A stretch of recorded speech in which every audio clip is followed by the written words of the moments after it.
நாங்கள் இன்றைக்கி எங்கே இருக்கோம்னு பார்த்தீங்கன்னா, எங்கள் தோட்டம் வந்தோங்க. எங்கள் தோட்டத்தில் மாமா தண்ணி எடுத்து விட்டுருந்தாங்க. அதெல்லாம் பார்த்தீங்கன்னா, மரத்தில் நல்லா நாங்கள் போகையிலேயே நின்றுட்டு இருந்ததுங்க. நாங்கள் மழை பெஞ்சப்போ பார்த்தீங்கன்னா, ஓட்டி எல்லாம் ரவுண்டு போட்டிருந்துங்க. டில்லர் வச்சு ஓட்டி நல்லா தண்ணி குழி நல்லா பெருசாக போட்டுருவாங்க. குழியில் நல்லா தண்ணி நின்றுட்டு இருந்ததுங்க. அப்புறம் நாங்கள் வீட்டு யூஸ்க்காக தேன் வச்சுருக்குறேங்க. தேன் நான் போய் எடுக்கிறதுக்கே போக மாட்டேங்க. பார்த்துட்டு மட்டும் வந்துடுவேன். சரி பூச்சி இருக்கா இல்லையா என்னென்னு போய் பார்க்கலான்னு போனேங்க. போய் பார்க்கையில பூச்சி ஒன்றையுமே காணோங்க. அப்புறம் சரி எதுக்கும் கொஞ்ச நேரம் வெயிட் பண்ணி பார்க்கலாம் அப்படின்னு சொல்லிட்டு வெயிட் பண்ணிட்டு இருந்தேங்க. அப்புறம் பார்த்தீங்கன்னா 1, 2 பூச்சியாக வந்ததுங்க.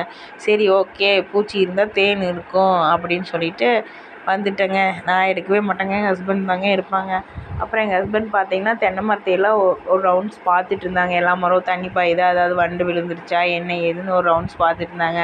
அப்புறம் பார்த்துருந்திங்கன்னா நான் வைகாசி மாதம் வந்து பழக்கன்னெல்லாம் வாங்கி நட்டுருந்தேங்க. இது என்ன பழக்கன்னுனா பலாப்பழங்க. நல்லா தாங்க வந்திருக்குது. கொய்யாக்கன்று 2 வச்சுருந்தேங்க. அதுவும் நல்லா வந்துருச்சுங்க. அப்புறம் மலை நெல்லிக்காயில் 2 வச்சுருந்தேங்க. அதுவும் நல்லா தாங்க இருந்தது. சப்போட்டாவில் 1 வச்சுருந்தேங்க. அதுவும் நல்லா இருந்ததுங்க. மாங்கன்றில் 2 வச்சுருந்தேங்க. அதுவும் நல்லா இருந்ததுங்க. அப்புறம் தேக்கில் 2 வச்சுருந்தேங்க. அப்புறம் பார்த்திங்கன்னா வாட்டர் ஆப்பிள் 1 வச்சுருந்தேங்க. நம்ம சேனல் பிடிச்சிருந்தா நம்ம சேனலை சப்ஸ்கிரைப் பண்ணிக்கோங்க.